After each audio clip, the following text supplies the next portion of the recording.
Today's story is so hauntingly beautiful, it'll leave your heart aching long after it ends, set deep in the dusty silence of the western frontier, where golden light meets blood-stained earth. It's a place where fate twists through wind-blown canyons, and survival walks hand in hand with sacrifice. It all began with a single touch, one trembling hand meeting a wounded heart, and nothing was ever the same again. Before we kick off this adventure, don't forget to hit like on the video, and let us know in the comments where you're watching from. At the break of dawn, Eliza Hart stirred from sleep, sensing something was off. It wasn't the hush of wind through pine needles or the familiar creak of the cabin timbers. No, it was a scream, high-pitched and ragged with terror, slicing through the stillness like a blade. Smoke stung her throat before she even sat up. Then came the pounding of hooves across hard ground, and the harsh bark of gunfire bouncing off the mountains. In one breath, the world she had known fractured like glass under boot. She stumbled barefoot from the cot she shared with her father and flung the door wide open. The sight froze her where she stood. Flames danced along rooftops, tearing them down in showers of sparks. Thick black smoke clawed at the sky like a living thing. Women screamed, clutching their children, only to be ripped apart by shadows moving too fast to name. Men wielded rifles, axes, whatever they could grab, trying to hold the line. But they were swallowed whole by the onslaught. Swift shapes surged through the fire, red and black painted figures, moving like ghosts made of fury. They were Red Mesa warriors, and they weren't looking to parley. They were the storm come to life. Eliza's heart thundered in her chest, louder than the screams, louder than the gunshots. She spun, searching through the smoke for the one face she needed. Then she saw him, Henry Hart, face streaked with soot, rifle clenched in both hands, shouting her name. He charged toward her, but before he reached her, steel flashed. A blade found him. His cry was short, then silence. Eliza screamed, but the fire devoured the sound. She ran. But too late. The world around her fell like a burning roof, crashing into ash. Everything she had, everything she trusted, was gone in a blink. Before she could turn, a hand snatched her wrist, a grip like iron. She thrashed, kicked, cried out, but it held fast. She looked up into the eyes of her captor. His face was streaked with red and black war paint, jaw set like stone. He said nothing. He didn't need to. There was no mercy in him, only intent. He dragged her past burning walls, fallen bodies, the echo of dying voices.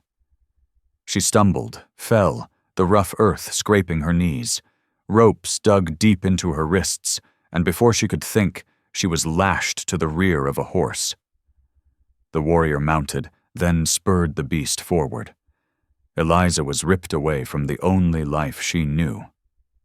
As the settlement shrank behind her, she twisted for one last look. Smoke towered into the pale morning sky. Nothing else remained. Not her home, not her father, only ash. His final cry haunted her ears. Then it was silence. The days that followed bled into each other.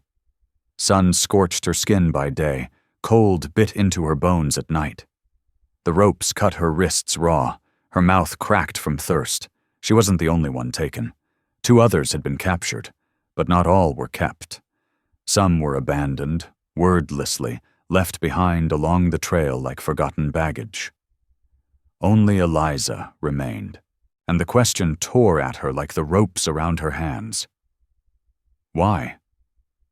But no one gave her an answer. No words, no pity, just sharp glances in a language she didn't know. She wasn't free. She wasn't dead. And she wasn't sure which fate was worse. Those left behind vanished into quiet oblivion, their destinies swallowed by dust and distance. Eliza Hart alone was kept under watch.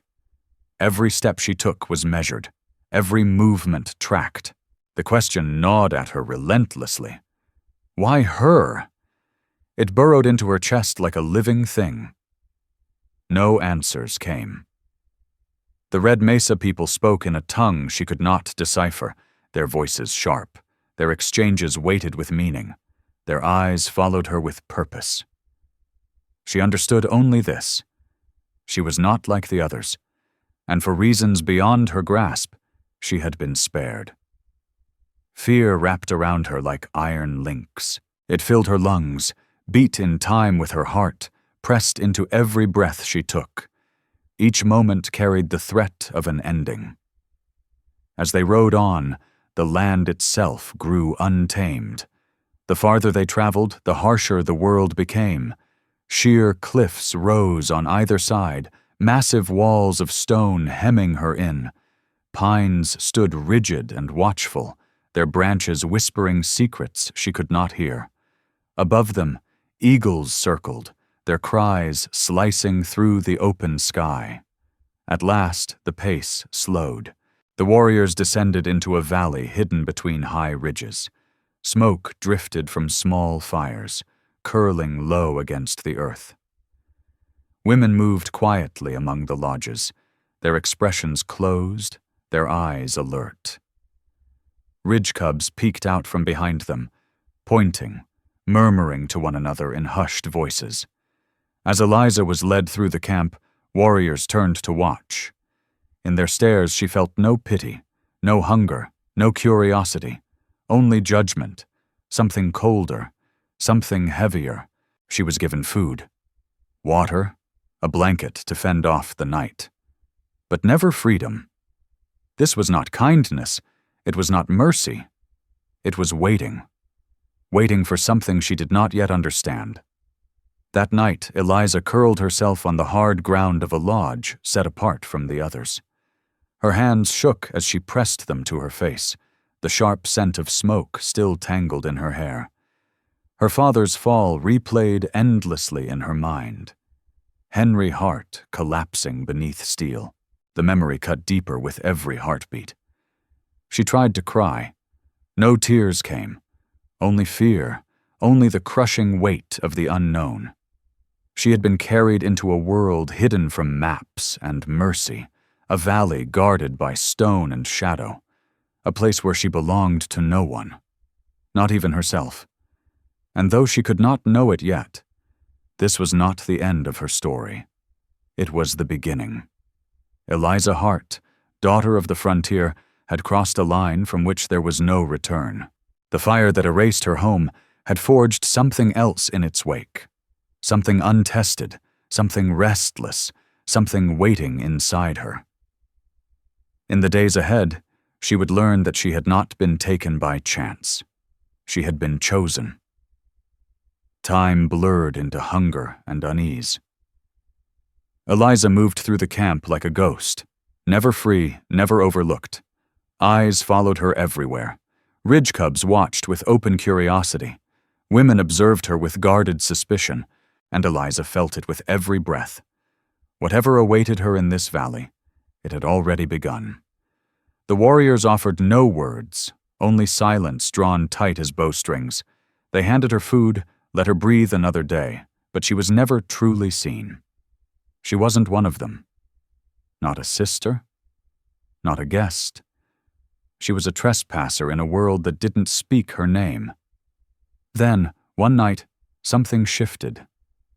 The moon hung cold and high, a silver eye watching from a black sky.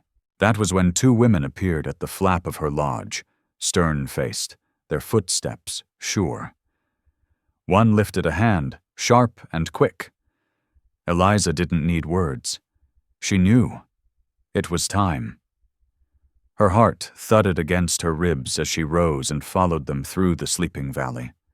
The fires had burned low, their smoke curling thin into the night air. The world had quieted, save for the slow, steady pulse of a drum somewhere distant, a heartbeat beneath the earth. At the valley's center they came upon them, the elders. They sat in a circle around the council fire, their features carved by age, their eyes endless, weathered by memory. Their voices were low, flowing like water in a language she barely understood. The firelight washed their faces in shadow and gold, turning them into something more than flesh. They looked like spirits, not people. Eliza's pulse quickened. This wasn't judgment. It wasn't death she was being summoned to. Something deeper was being decided. Words rose and fell. She caught only fragments. Warrior, fever, strength, and one name, spoken with reverence that hushed the wind. Ash. The name hit her like thunder. She had heard whispers of it before, even among the frontier settlers. Ash Calder, the fiercest warrior of the Red Mesa people. A man said to move through fire and leave ashes behind. A shadow, a ghost, a legend. To her kind, he was the storm. To his people, a living myth. They called him the Wolf of the Cliffs. And now, he was broken. Eliza strained to understand the meaning. Then one of the elder women stepped forward. Her English was rough, but it landed like a stone. "The wolf is wounded," the woman said. "His body failing, fever burning." Eliza blinked, unsure why this was being said to her. The elder's eyes didn't soften. "No woman of our blood will tend him. He is proud. If he wakes and sees us near him in weakness, his spirit will break. That shame would poison him and us." The words struck deep. Eliza's lips parted to speak, but the elder woman cut her off with a voice sharp as frost. "You will go." The earth seemed to tilt beneath Eliza's feet. She shook her head once, small, shaken like a leaf caught in wind. "I don't understand," she whispered. The elder's eyes, dark and unyielding, sparked like flint. "You are not one of us. You will not dishonor him." Her voice cut clean. "You'll fetch water. You'll wash him. You'll see him where no other eyes are allowed." Eliza's throat clamped tight. The words stuck there, heavy as stone. "And if I refuse?" Willow's reply was soft, quiet as dust, but final as the snap of a neck. "Then you will die." The fire cracked just then, casting sparks like tiny stars. Eliza's breath shuddered. Her heart pounded like hooves in her chest. To be forced into closeness with him, the fiercest of all, the warrior feared even in whispered stories. A killer. A shadow. A wolf. Her skin went cold. She glanced around the circle, searching for mercy in the elders' faces. She found none. Their eyes held no cruelty, only certainty. The decision was made long before she ever stepped into the firelight. Eliza staggered backward, the weight of the moment pressing her down. Her steps faltered, stomach twisting with dread. Sparrow and Lark guided her quietly toward the edge of camp, where shadows pooled thick beneath the pines. Only then did her mask break. Her hands flew to her face, trembling. She could still hear her father's voice, Henry Hart, lost to the smoke. Her home was nothing now but cinders on the wind, and now this unbearable command. She was to enter the den of the wolf himself, Ash Calder, the man who lived in fire and myth, who took no mercy and bowed to none. He was no ordinary man. He was a creature shaped by mountains and war, untamed, relentless, feared by his enemies, revered by his own. And she had been ordered to touch him, to tend to him, when even his own blood refused. Sleep never came that night.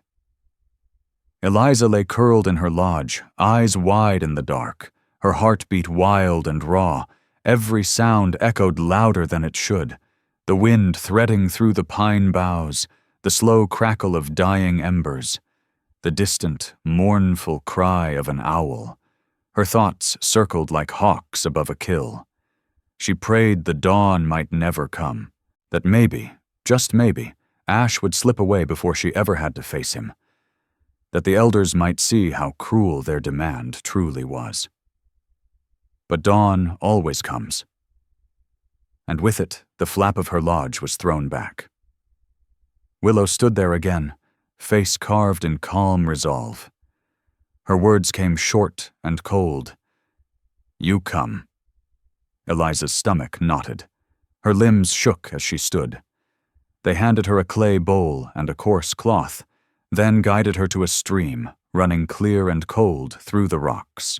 She washed the bowl with stiff fingers, filled it with water from the biting flow, and clutched the cloth like it was both shield and sentence. The cold stream should have soothed her nerves, but it didn't. The water mocked her trembling hands, her racing heart, because Eliza Hart knew exactly where they were taking her, and who was waiting. As she followed the path back through camp, eyes turned toward her again. Warriors, women, even ridge cubs, their stares pressed down like a winter wind. They didn't speak, but she could feel the weight of their thoughts. The outsider walks where none of us dare. She'll enter the lodge of the wolf. Her steps slowed as the truth of that settled in her bones. The lodge was set apart, its walls built stronger, more deliberate than the rest. A fire burned low outside, smoke curling up into the pale morning sky. The air itself felt strange, thick, buzzing, alive. Her escorts halted at the threshold. Willow raised her hand and pointed to the entrance. "You go," she said flatly. "He waits." Eliza's fingers shook so hard the water sloshed dangerously near the bowl's rim. Her throat clamped dry. I can't." The whisper escaped her lips like wind through dry grass. Willow's gaze narrowed. Sharp, cold, unforgiving. "You do, or you die." Eliza's chest tightened. Her knees threatened to give out. But somehow her legs kept moving. She reached for the flap, with hands gone numb, and pushed it aside. Inside, the air hit her like heat from a forge. Smoke, sweat, and bitter herbs wrapped the space in heavy stillness. There, on a bed of woven hides and furs, lay Ash Calder, the wolf of the cliffs. Even in fever, even broken, he filled the room like fire. His presence wasn't weakened. It was contained, like a storm resting before it broke again. And Eliza knew, without question, she had stepped into something far more dangerous than chains. This was her trial, one that offered no way back. By first light, they summoned her again. The morning air bit at her skin as she stepped from her shelter, cradling the water bowl in trembling hands. The coarse cloth hung limp across her arm. Around her, the camp stirred to life. Smoke drifted from last night's fires. Ridge cubs whispered behind the legs of silent mothers. Warriors crouched near stones, sharpening blades without a word. All eyes turned as she passed. There was no kindness in their faces. No pity. Only the look you give someone heading toward a place you fear yourself. The outsider will go again. She enters the wolf's den. Her steps grew heavy as they led her once more to the lone lodge. It rose solid from the ground, crafted with greater care, as if built to hold more than just a man. The closer she came, the more the air thickened. The stillness wasn't silence. It was waiting. Something unseen coiled in the space around it. The lodge loomed taller than she remembered. Worn wood. Smoke-stained hides. A fire flickered outside. The door waited, and so did he. A small fire smoldered outside, its smoke curling slowly into the pale stretch of morning sky. Willow, the same woman who had handed Eliza the bowl, stopped and pointed toward the lodge door. "You go," she said, voice flat as a worn blade. "He waits." Eliza's heart slammed against her ribs. The bowl in her hands shook violently, water rippling at the edge. Her knees begged her to turn and bolt, to run far from this madness. But she remembered what had been said the night before. You do, or you die. There was no way out. She swallowed hard, drew a shaky breath, and pushed back the flap of the lodge. Inside, the air clung to her skin, thick with smoke, sweat, and bitter herbs. A low fire burned at the center of the circular space, shadows swaying on the hide-covered walls. And there he was, Ash Calder, the wolf of the cliffs. He lay stretched across a bed of furs and woven mats. His chest was bare, rising and falling with slow, ragged breaths. Fever clung to him like a second skin. Even weakened, he filled the space like a storm ready to break. His body was all muscle and scar, each mark a story carved in flesh. Trails of pain and survival crisscrossed his skin like lightning scars on stone. Black hair, long and tangled, spilled like a raven's wing across the bedding. But it was his eyes that stopped her breath. They were open, keen, still, piercing straight through her like bullets through a pine plank. He wasn't dazed. He wasn't blind with sickness. He saw her. All of her. Eliza had expected a man unconscious, too far gone to notice her presence. Instead, she found herself staring into a gaze that stripped her to the bone. Her hands trembled so hard the water nearly sloshed over. She dropped quickly to her knees beside him, the bowl landing with a soft thud. Movement gave her something to hold on to, anything to escape the gravity of his stare. Then his lips moved, curling slightly in a rasp of voice. "The elders send me a child."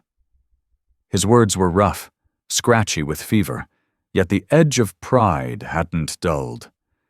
It was the voice of a man who had never bowed to anyone. Eliza's breath caught in her throat.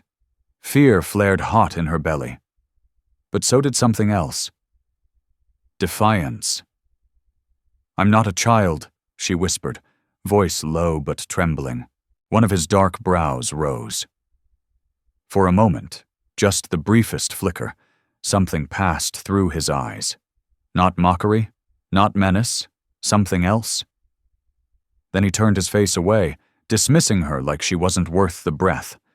Relief washed over her, a fragile thing, fleeting, but it didn't last.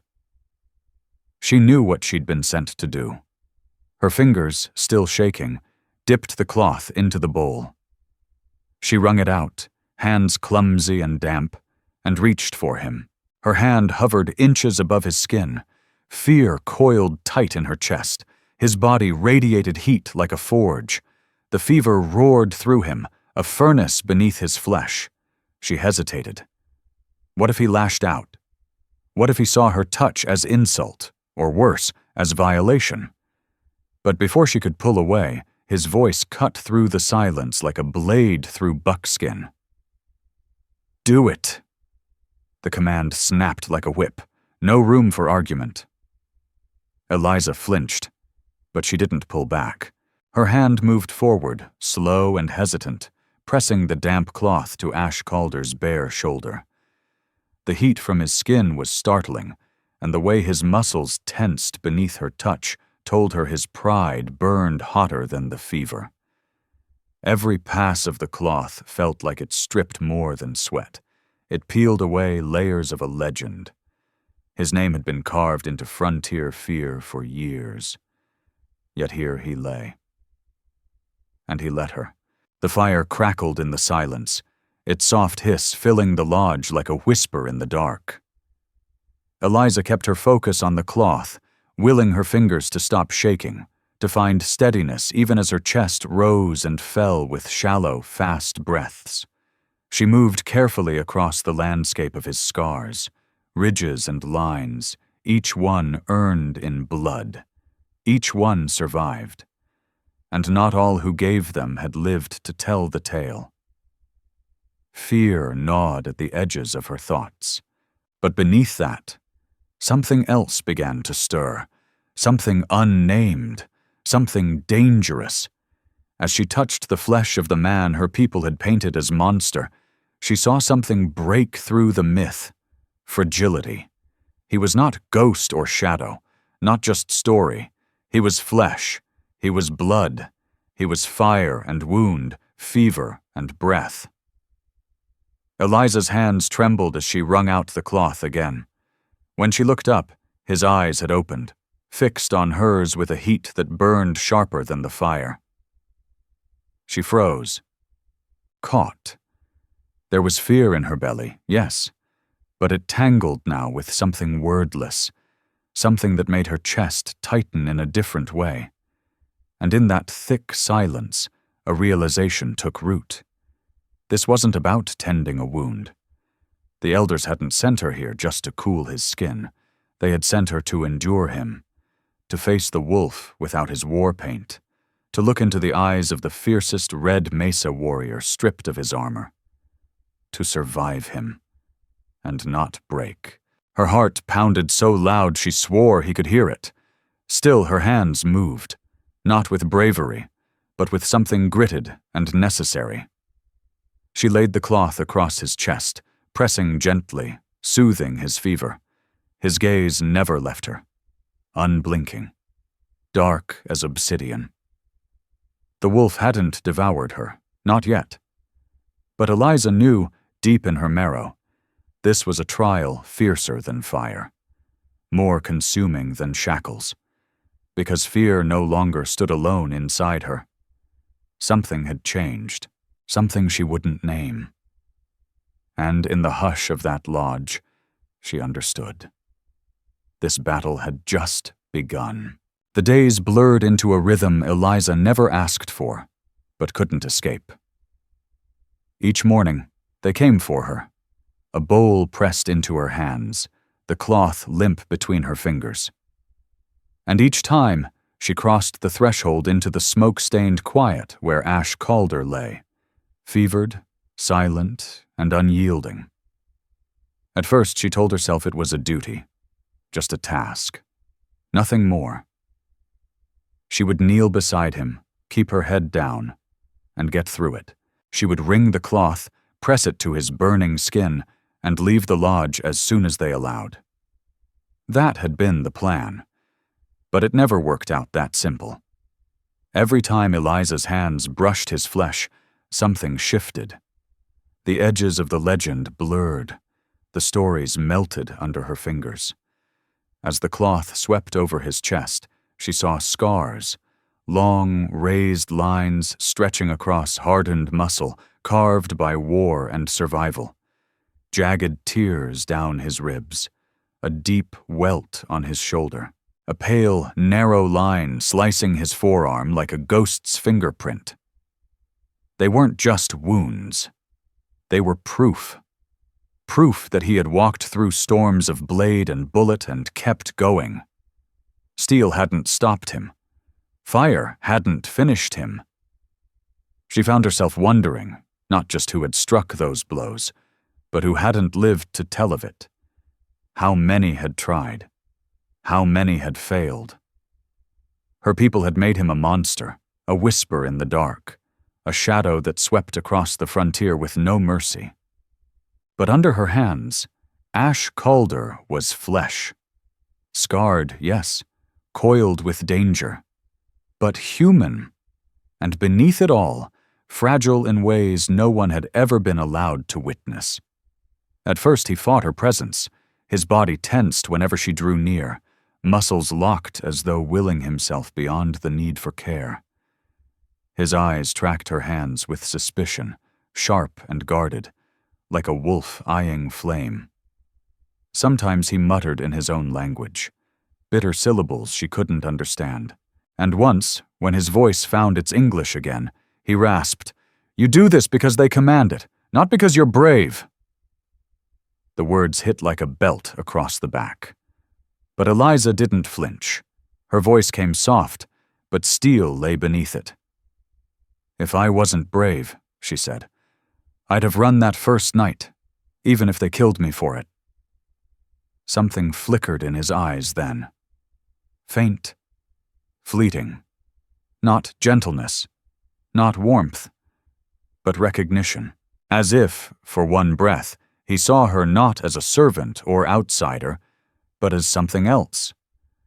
After that, the resistance in him changed. He stopped recoiling. His pride still smoldered, but his body no longer tensed beneath her hands. When she laid the cloth against his brow, he closed his eyes. His breath steadied. When weakness overcame him, and his hands began to tremble, he tried to hide it. But she noticed, and when his fever finally broke, and strength began to seep back into his frame, his eyes followed her differently, not with hunger, not with spite, but with something far more dangerous, something unspoken. Every time she stepped into the lodge now, silence met her like a wall. Heavy. Alive with heat that never made a sound. She would kneel beside him. The fire snapping softly in the pit, her cloth whispering over his skin like the hush before thunder. He watched her. Always. Those dark, unblinking eyes followed every move Eliza made, measuring, weighing, never blinking longer than necessary. At first, she feared the silence between them. She wanted to fill it, spill words into the quiet like stones into a still creek. But in time, she came to understand. This silence meant something. It was something. There was no pretending inside it, no masks, no roles, just the truth of being seen, and the truth of seeing back. And in that truth, something began to shift. The man they'd whispered about back on the frontier, the wolf of the cliffs, the nightmare in war paint. He began to fade. And what replaced him was something heavier. She saw not just scars on his skin, but ones stitched deep in the soul. A man who carried the weight of a people on his back, and still bled, still burned, still endured. Her fear didn't disappear. It clung to her belly, coiled tight like barbed wire, especially when his eyes locked on hers. But next to the fear, something else had started to grow. A pull. Quiet. Dangerous. She told herself it was pity. She told herself it was duty. But in those still moments when her hand lingered longer than needed, when her eyes traced the path of a scar along his chest, she knew. It wasn't pity. It was risk. Because the danger no longer came only from his strength, or his legend, or the tribe that held her fate. No, the true danger now came from something forming between them, something that had no name, no voice, but filled the space between words with heat. One evening, as she dipped the cloth and ran it slowly along his arm, the words slipped out before she could stop them. "So many scars," she whispered. "How have you survived all this?" His head turned sharply, eyes locked to hers, sharp and sudden as a knife's edge. For a heartbeat, she feared she'd trespassed some line that should not be crossed. But then he spoke, voice low, ragged with wear, but rich with something deeper. "Every scar is a story, and every story is blood," he said. "I endure because I must." He paused. His eyes didn't soften. They burned. "Do you turn your eyes from them?" Her throat closed, but slowly, Eliza shook her head. "No," she said. "I just wonder how one man can carry so much." Something moved across his face then. Brief, unreadable. Then he looked away, shut his eyes, and let silence rise again like smoke. But Eliza's heart beat too loud to ignore. Her thoughts ran wild as horses. That night, when she stepped out of his lodge, the air hit her differently. The camp looked unchanged. Fires low, distant laughter of ridge cubs, shadows moving softly in the dark. But she had changed. She'd walked into Ash Calder's world as a prisoner, forced to tend the enemy who'd torn her life apart. But every day, every wound, every silence, every glance that lingered too long was peeling away the legend. And what remained was a man. And with that truth came a bond that was dangerous, unspoken, and growing stronger with every passing day. With every pass of her hand over his skin, Eliza Hart felt it tightening around them both, a thread the elders had set in motion, one that could not remain hidden for long. Because what was rising between her and Ash Calder was no longer duty. It was something far more perilous. Night blanketed the valley like a worn quilt. Silence pressed in, broken only by the low hum of wind through the pines and the soft, distant thrum of drums echoing beyond the ridge. Eliza sat just beyond the lodge where she'd once again tended the wolf of the cliffs, her fingers raw from wringing cloth, her chest tight with questions that clawed at her but found no breath to escape. She'd grown accustomed to this strange routine. The bowl, the cloth, the fire, the gaze that pinned her without words. But something inside her had begun to stir. Something restless, like the ground itself was shifting beneath her feet. Then she heard them. The elders' voices, low and weathered, drifting on the night air. She froze. Their words weren't meant for her, but pieces slipped through, fragments of the red mesa tongue she'd begun to understand. She leaned closer, shadows wrapping her like a cloak. They spoke not of Ash as a man, not even as a warrior, but as something more. "The wolf of the cliffs," one voice said, old, cracking like dry bark. "He carries the breath of those who came before," another answered, steady and solemn. "His strength binds us all. If he falls, we fall.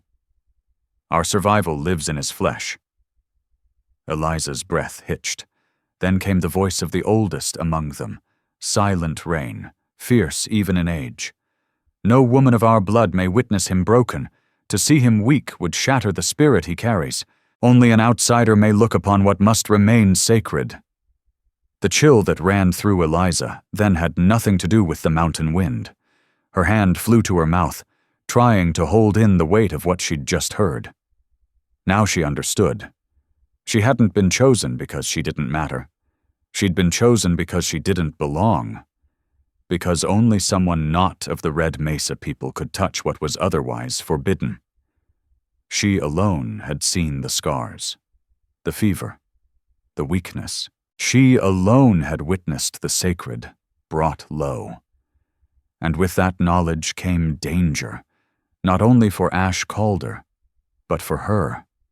If anyone suspected how much she'd seen, how much she now knew. Her life might not be spared again. That night, when she stepped back into the lodge, her hands were trembling so fiercely she nearly spilled the bowl of water. The firelight danced across Ash's scarred chest. His eyes caught the flicker, caught her fear. He spoke, voice low and rough as gravel, but calm. "You're afraid." She almost let out a laugh, but there was no humor in it. Afraid. The word felt too small. What churned inside her was bigger than fear. It was dread, wonder, helpless awe wrapped in confusion. She knelt, setting the bowl beside her, throat tight as a snare. A long beat passed before she could speak. But then the question burst free, fragile and unguarded. "Why me?" Her voice cracked. "Why did they send me to you?" Ash Calder's eyes sharpened. His face turned to stone, unreadable. She thought just for a moment that he wouldn't answer. Then his voice came, sharp as flint, slicing the air between them. "Because no one else can." Her heart stammered. Still, she pressed, her own boldness catching her by surprise. "That's not true," she whispered. "The women here, they could care for you, but they won't. They say it's forbidden." His jaw tightened. The fire cast lines of shadow across his cheekbones as his gaze bored into her. "Forbidden," he repeated. The word held weight, heavy, ancient. A burden passed down. "They believe you carry more than just scars," she said. Her voice trembled, but the words kept coming, like water breaking a dam. "They say you bear the spirit of the wolf, that your life belongs not only to you, but to all of them." A silence fell over the lodge, thick as stone. The fire hissed, casting wild shadows across his face. He didn't move, didn't even blink. Eliza held her breath, bracing for anger, for a blow, for him to turn on her, for daring to speak of things meant to stay buried. But when he did speak, it wasn't with fury. It was quiet, rough, laced with bitterness. "They see more than a man when they look at me," he said. "They say my dreams guide them. My strength anchors them." He looked towards the fire, his eyes distant. "But dreams are smoke. Scars. Scars are truth." Eliza's breath caught. He hadn't denied it. He'd confirmed what the elders whispered in guarded circles. Ash Calder carried a weight greater than bone or blood. She swallowed, voice low. "Why tell me this?" His eyes snapped back to hers. Dark, steady. "Because you already see," he said. "You looked when no one else dared. You touched what they fear. You carry what none of them can know." Her pulse roared in her ears. The fire blurred at the edges. The walls of the lodge seemed to tilt. Because he was right. She had crossed into something no one else was allowed to see. His scars, his weakness, his soul, raw and unguarded. And now she bore the secret like a brand on her heart, a truth that could bring ruin. For in that moment, Eliza understood. She wasn't just a prisoner anymore, wasn't just a girl doing as she was told. She had become the keeper of Ash Calder's most guarded truth, a truth that could damn them both. Her hands trembled as she bent once more, dipping the cloth into the bowl. The fire cracked behind her, and the air inside the lodge pressed heavy with everything neither of them dared to say. Her hands were steadier now. Though her heart still thundered like a war drum in her chest, she knew there was no way back. Every pass of that damp cloth, every look, every breath caught between them. It bound her closer to Ash Calder, not with rope, not with fear, but with a truth far too dangerous to speak out loud.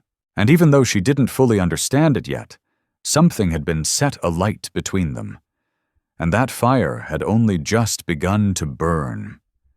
The days dragged on, one blending into the next like brushstrokes on canyon stone.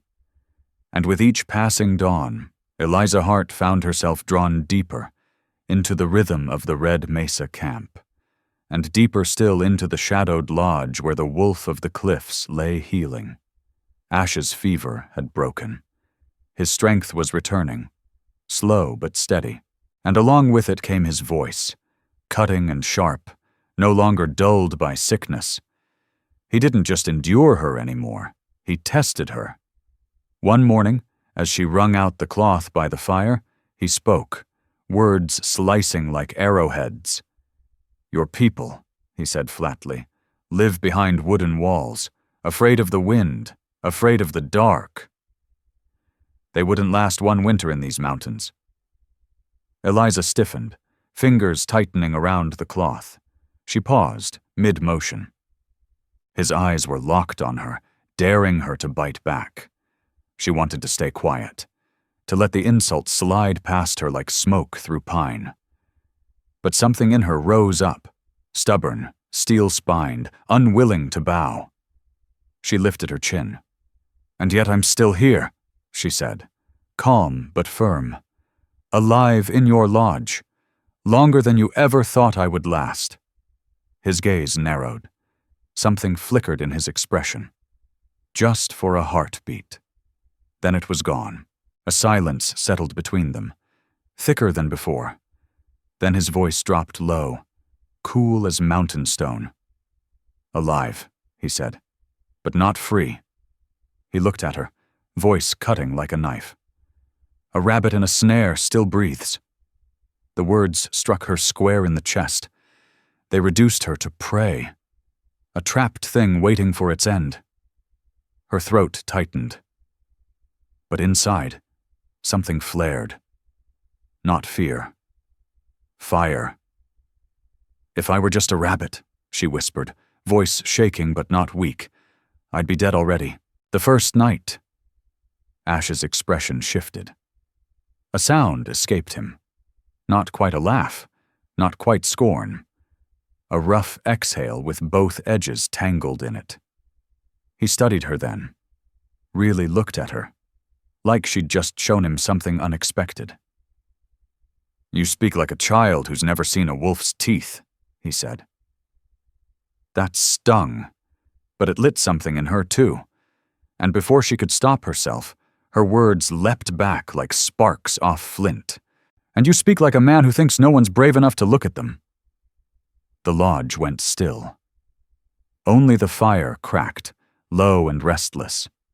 Eliza could hear her own breathing, loud, ragged, bracing for what might come next. She'd crossed another line, and she didn't know yet if she'd regret it. No one had ever dared speak to him that way, not his warriors, not his elders, and sure as hell not some captive woman with nothing to shield her but bare hands and grit. Eliza Hart thought, for a flicker of a second, that Ash Calder might leap from his bedding, might silence her rebellion with the same fury he'd once used to raze towns and shatter men. But he didn't move. He just stared. Those dark eyes, steady, unreadable. Silence thickened in the lodge like smoke after a storm. Then finally, he spoke. His voice came low, like a distant rumble rolling across canyon rock. "You've got fire," he said. "Too much for a rabbit." Eliza's face flushed, heat blooming across her cheeks. She didn't know if it was pride, fear, or something tangled between the two. She dropped her gaze, dipped the cloth into the bowl again to steady her trembling hands. But something had changed. The air between them was no longer just tense, it was charged, like thunderclouds bracing to break. From then on, words became their weapons. Each morning Ash threw challenges like spears, mocking the settlers, their fence posts, their shovels and wagons. "Your people build walls around dirt they can't hold," he scoffed. "One storm, one raid, and it all falls." But Eliza didn't shrink. She stood her ground, even if her voice wavered sometimes. She spoke of her father's worn hands, hardened by years of carving shelter out of wilderness. She spoke of her mother, who raised children under skies that offered no mercy. She spoke of the courage it took to plant roots in ground that could turn grave. And the more they clashed, the more something else sparked between them. Not hate, not just survival, but something sharper. Respect. Eliza's voice steadied day by day. Her fear hardened into defiance, and that defiance into something she hadn't felt since the raid. Strength. She no longer knelt like a ghost in his shadow. She stood, in spirit if not in stance. And Ash Calder, who had been called beast, shadow, legend, did not silence her. He pushed, he pressed. But he never crushed her. One night, when the fire was burning low and the lodge flickered with stretched shadows, she leaned in, her hand gentle as she ran the cloth over the scar trailing his ribs. Suddenly, his hand shot out, caught her wrist. The hold was firm, but not cruel. His eyes locked onto hers, unblinking, sharp, burning with something fierce and searching. "Why don't you break?" he asked, his voice rough, cut with something deeper than curiosity, a hint of disbelief, a hint of something more. "Others before you begged, cried, Gave in. But you burn. Why? Eliza's breath hitched. Her pulse drummed like hooves on canyon rock. She could have pulled away, could have dropped her gaze, but she didn't, because his grip didn't bind her. His eyes did. And in a voice scraped raw but unwavering, she whispered, "Because if I break, then I'm nothing." She met his stare. Bold. Bare. And I'd rather be fire than nothing. The lodge went still. Silence wrapped around them like a second skin. His eyes searched hers, deep, deliberate, as if weighing not just her words, but her soul. And then at the edge of that silence, so faint she nearly missed it, his mouth curved. Not mockery, not malice, just the faintest ghost of something rare on Ash Calder's face. A smile. "Fire," he murmured, like he was saying it to the wind. "Yes, that's what you are." He let go of her wrist, sank back into the pelts beneath him. His stare didn't soften, but there was something new in it now. A shift, an acknowledgement, something seen and returned. Eliza's heart turned back to her task, but her hand trembled, heart thundering beneath her ribs. She hadn't won her freedom. This wasn't some triumph, but something had changed. She wasn't just tolerated anymore. She wasn't prey. She wasn't a child. He saw her now, as fire.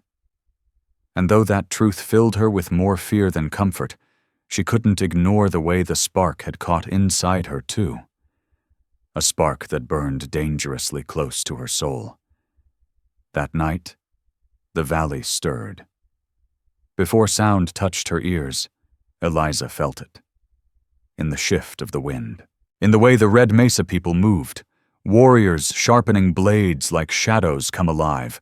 Mothers clutching ridge cubs close beneath the lodges. Then came the drums. Low at first, like a heartbeat beneath the earth. Then louder, deeper, thunder rolling over canyon walls. Ash Calder stepped from his lodge. Not the wounded man she'd once nursed, but the legend reborn. Fever gone. Strength returned. A force of nature.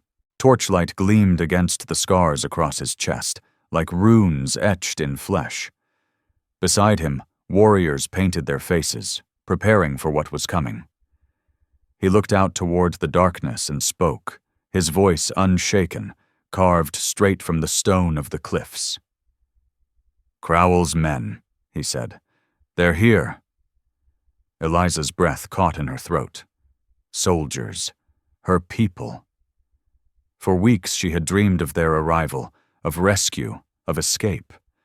The flag she once thought would save her now galloped toward the valley bearing fire and thunder, and instead of hope, all she felt was dread. Ash turned to her. His eyes, those eyes, locked onto hers. "When they see you," he said, voice low as dusk, "they'll take you, back to their world, back to the place you once called home." He stepped closer, his presence electric. "But you're not a prisoner anymore, Eliza. Not here. Not to me." His gaze burned straight through her. "You have to choose," he said. "Your people, or your truth." Her heart pounded so loud she swore the cliffs might echo it. She wanted to scream that she couldn't choose, that both worlds were carved into her bones now, that her blood still beat with the settlers, but her soul had been changed forever by the firelight of this place. But Ash said nothing more. He didn't have to. The silence held all the weight. Then the ground shook. The night split open with the sound of hooves. Torches flared along the ridge. Shouts rang out, in English, sharp and commanding. Crowell's men poured into the valley like a flood of iron and smoke. Their rifles caught the firelight. A wall of steel, a wall coming straight for her, faces hardened like carved stone. The Red Mesa people answered with cries of defiance, their war calls rising like thunder. Bows drew back, Spears gleamed in the firelight, lifted to the stars. Then the valley exploded. Arrows cut the air like streaks of flame. Rifles cracked like lightning. Torches spilled burning sparks into the tall grass, and the night filled with smoke, blood, and the clash of two worlds colliding in fury. Eliza Hart staggered to the edge of the lodge. The water bowl? Forgotten. The cloth? Lost in the dirt behind her. Her eyes locked on Ash Calder. No longer wounded, no longer confined to his bed. He moved like the storm itself, swift and untamed. Every swing of his blade, every turn of his body was the stuff of the legends whispered in settler cabins. He wasn't a myth. He wasn't a shadow. He was wildfire in human form. And then everything stopped. Her heart. Time. A soldier, a boy, pale and wide-eyed beneath his helmet, caught sight of her through the smoke. "There," he cried. "The girl! She's alive!" Rifles spun like compass needles snapping north, not toward her, toward the warriors standing guard beside her lodge. Suddenly the chaos bent in her direction, drawn like a storm to dry grass, and in that moment Eliza knew. She couldn't live in the in-between anymore. Couldn't be part of both worlds. Not now. Her legs moved before her mind caught up, unsteady. But sure. She stepped forward, heart hammering, smoke clawing her lungs. "Stop!" she screamed, the word ripped out of her, raw, torn from the gut. "Stop this!" For a single breathless heartbeat, the world obeyed. Crowell's men faltered. The Red Mesa warriors stilled. The valley held its breath. She drew another ragged breath and shouted again, louder this time, her voice cracking but firm. "I live because of him!" She pointed, hand shaking but sure, to Ash Calder, standing bloodied but unbroken, his body defiant even as the firelight danced across his scars. "He saved me," she cried. "He's not a monster, not a savage." Her voice cracked again, but she pressed on. "If you kill him, you kill the man who gave me back my life." Her words hung in the smoky dark, like a prayer flung into a storm. Bare. Honest. And for one long second, the world listened. Soldiers stared, caught in the chasm between their orders and what they had just heard. Warriors of the Red Mesa people stood frozen, unreadable beneath their painted faces. Even the drums fell quiet. Then came the gunshot. Rage, blunt and blind, tore through it all. One soldier didn't stop, didn't listen. He raised his rifle and fired. The crack split the night. Ash jerked, staggered. The bullet tore across his shoulder, carving a red line through the very flesh Eliza had once washed clean. Blood bloomed, dark and vivid against his skin. Eliza screamed. She ran, no thought, no fear, only instinct. Fell beside him, knees slamming into the dirt. Pressed her hands to the wound, crying out his name without even knowing she had. Tears blurred her vision, fire, smoke, blood all melting into one. "No," she whispered, then louder. "No!" Her cry tore through the smoke and flame. "No!" Her voice cracked, broken by grief. "Not again! Please, don't take him from me!" Ash Calder's face was pale now, blood tracing a dark line from his mouth. But his eyes, those storm-black, unyielding eyes, never wavered. They stayed locked on hers, fierce as the moment they first met. And then, with a voice barely louder than the wind, he whispered, "Now they see." His breath was shallow, rattling, but the words came with the weight of truth. "Now they know where you belong." Tears streaked Eliza Hart's cheeks as she bent low, her body shielding his. She didn't care about the rifles or the flames.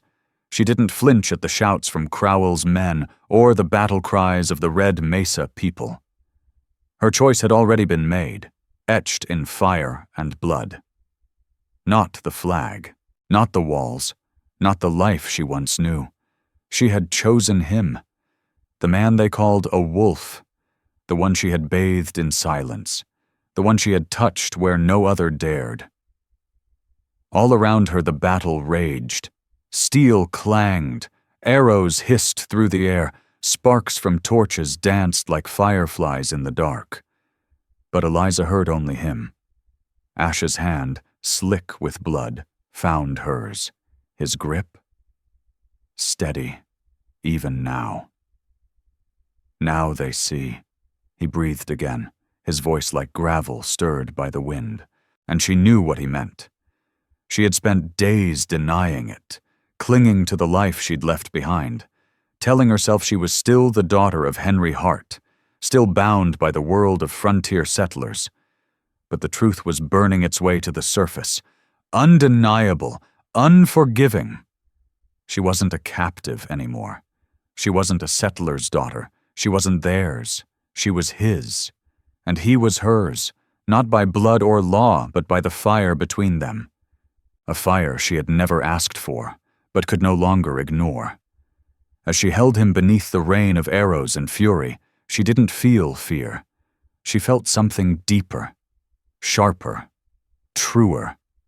This bond wasn't born from pity or survival or even desperation. It was choice. It was truth. And if the world called it forbidden, so be it. It was the only kind of freedom she had ever truly known. Eliza Hart had come into that valley as a prisoner, chained by fear and stripped of hope. She had bowed her head, certain death would come soon. But in Ash Calder's silence, she had found a mirror. In his scars, a map. In his fire, her own.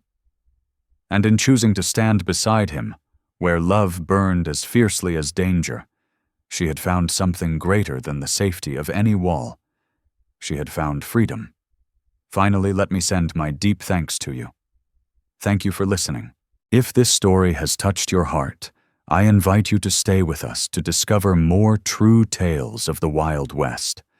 Stories that honor resilience, tenderness, and the spirit that God placed in those who blazed the trail. Subscribe, share, leave your thoughts in the comments, and join us once again to journey across this untamed land. Thank you. Aviso legal. Disclaimer. These stories are crafted purely for entertainment and may contain imaginative additions or dramatic interpretations inspired by old frontier eras. We use AI-based resources, voice, imagery, and drafting as part of our creative process. But every final detail is carefully reviewed and shaped by human effort to preserve emotional depth and authenticity. We strictly follow YouTube's rules regarding AI-generated content and refrain from deepfakes, altered identities, or misleading representations. All images, sounds, and related materials are lawfully obtained. Please do not reuse, modify, or distribute any portion of this content without written permission. Thank you for valuing creativity, respect, and original work.